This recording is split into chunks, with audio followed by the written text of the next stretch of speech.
What is going on, traders? Welcome to Celestin Capital. Thank you guys for tuning into this brand new video.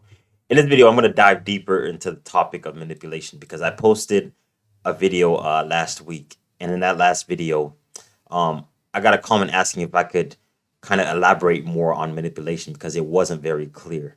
And that's exactly what I'm going to do in this video. We're diving into the topic of manipulation, which is the first part of the MLBM strategy. And if you guys don't know what the MLBM strategy is, it's basically a different perspective um, of looking at Wyckoff, right? I found a new way of looking at Wyckoff and I packaged it into what I call the MLBM strategy.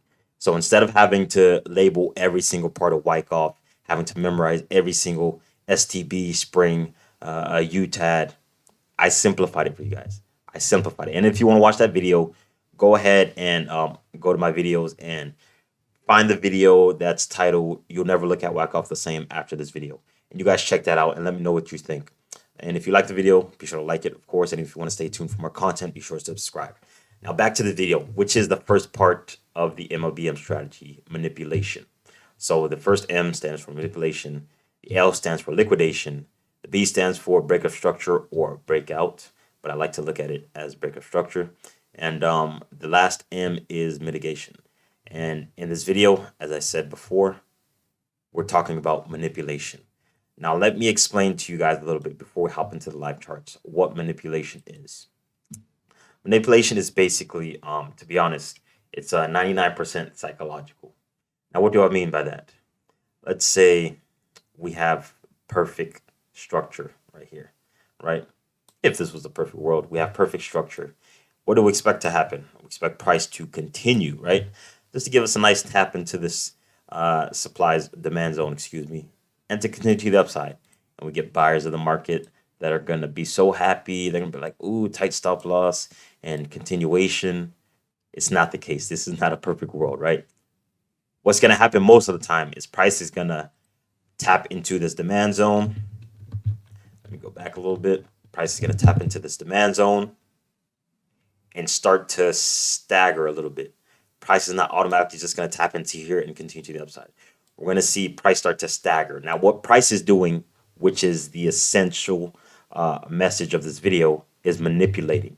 Now, what manipulation is for when the big boys or, the big banks, the hedge funds, the market makers are trying to induce early buyers or get early buyers into the market, or trying to bring sellers into the market, trying to fake sellers out.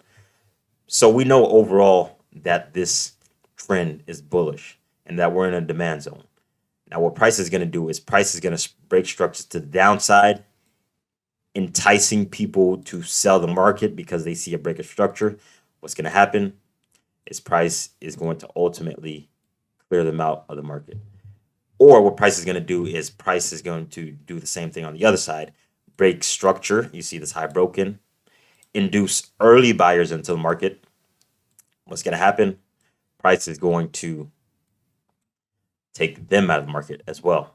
Now, before I go a little deeper, I want you guys to look at this as manipulation rather than consolidation.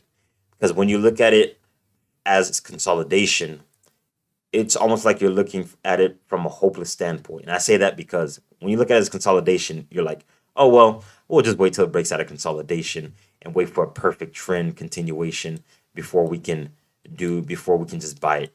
As I said before, it's not the case. It's not going to happen. You're not going to get a perfect trend. But if you look at it as manipulation, you know that there's a reason behind why price is doing what it is doing. There's a reason behind why price is doing what it is doing, right? So you know that the reason it's doing all this stuff, it's swinging people around the markets, is to collect money, to collect liquidity. Liquidity equals money. Money equals liquidity, however way you want to put it. It's doing all of this in order to grab liquidity. Now, if you can position yourself correctly, you can capitalize on the move up, on the continuation of this bullish market up. Now, how do we capitalize on this continuation, on this manipulation? Let me delete this. What we want to see is this. Going back to the uptrend, demand zone. What we want to see is this. price coming to the demand zone, price staggering, right? What we want to see is we have this low right here. We want price to liquidate this low. How do we know it's a liquidation and not a bigger structure? Because it's a wick. Price fails to close below this low. So when price fails to close below this low, we see that price is now struggling to go any lower, and price may want to continue up. Now, what's going to give us confirmation that price wants to continue up is a break of this high. So we see this high right here. So we see price liquidate the low and then break of this high. Now we are safe to buy into the market because one, we are in a bullish market.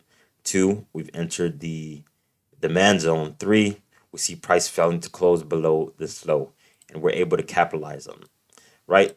So the banks are going to play with your emotions a lot when they're swinging around into the market. And people are going to be like, oh man, they're always out to get me. It's not the case. If you can control your emotions and be disciplined and have patience, you are going to win in this game. I like to look at it as a game, guys. You are going to win in this game if you are able to control your emotions, be disciplined, and be patient, right? So we don't just want to buy off of this demand zone. We want to wait for price to show its hand, similar to when you play poker or any kind of gambling. You want to wait for the opportunity to present itself. You don't want to just throw all your money in and hope for the best. You want to allow the opportunity to present itself before you make your move. So that's the essence of manipulation and how we can capitalize on manipulation. Now let's take a quick look at the markets. I don't want to stay too long. I don't want to make this video too long, but I just wanted to go a little deeper into manipulation. As I told you guys before, we see manipulation happening right here, right? Price on a downtrend, then price comes to a standstill. Price struggling to continue some kind of trend. So we know price is manipulating. What we see is price probably inducing buyers into the market. You see this huge bullish engulfing candle right here. You're like, oh yeah, beautiful trade. And then what happens? You get liquidated out of the market. Then we get the early sellers. We see price maybe create this nice pattern right here. They get tapped in. They get a little bit in profit, and ultimately they get taken out of the market. So as I said before, perfect example right here. We see price. What happens? Price fails to close above this high. We see a wick, and then it closes right over here. And then what happens? Where's the low that created that high? Right over here. What we want to wait for is a break of structure this low. Do we get the break of structure? Yes, price closes down here. Then what do we want to do? We want to sell this market and target the next low, which is right here. As you can see, beautiful trade. And if you didn't get in on the first opportunity, price came back up to give you another opportunity to capitalize. And price continued even lower than this low right here. But again, we're not going to squeeze every move. For the most part, you're only going to catch a small fraction of the entire move that happens in the market. So we're fine with this 1 to 3, 1 to 4, right? We can't complain about it. We risked 1%. We made 3-4%. There's nothing to be sad about, nothing to be mad about. Missed opportunity, don't even think about it. All right. So that's what I'm saying. Now let's look at it from a buy perspective. Let's look at it from a demand zone. So same case.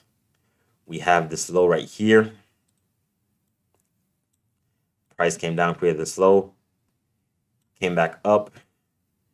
Price liquidated the low, right? Price liquidated this low right here. Where's the high that created this low? The high that created this low right here. Now, you may not see what I'm seeing, but I've been trading for long enough and I've been back testing long enough to where I can see where the highs are just from the candle alone. I can see where the highs are and where the lows are. So we get a break above this uptrend, and if you guys understand what I'm saying, then you guys understand. If you don't, you should you should start back testing more, and you'll see exactly what I'm seeing. Just off of the candle alone, I can see the highs and the lows. So we see this high get broken from this bullish engulfing. Then what happens? We can take a buy off of this demand zone right here. Low, stop loss below the low. Then what happens? We see a nice trade take out this high right here. Nice trade. Price does indeed take out that high. Manipulation happening. We're able to capitalize by positioning ourselves into the market correctly, and then TP gets hit. Not always the case, right? Sometimes you'll get a break even. Sometimes you'll even lose. I'm not saying this strategy is 100%. No strategy is 100%. But what I'm saying is If you can be patient, as I said before, if you can be patient, disciplined, and control your emotions, you can win in this game because the probability is in your favor, right? Just have to have those three traits: be patient, control your emotions, be disciplined. And as you see, you can take advantage of manipulation, right? So even though price is manipulating, we're able to capitalize on it. And that's what manipulation is, guys. Manipulation is basically the market's playing with your emotions, and the banks trying to make their money, taking their money from emotional traders. All right. So that's the entirety of this video, guys. I hope you enjoyed this one. If you did, be sure to hit the like button. And if you want to stay tuned for more, be sure to subscribe because I've got a lot more content coming for you guys. All right. See you guys in the next one, which is going to be liquidation, the second part of the MLBM strategy. Stay tuned for that one, guys. Stay tuned for the rest of the series. Stay tuned for the rest of the videos that I have planned for you guys. And I'll see you guys in the next one. Peace out.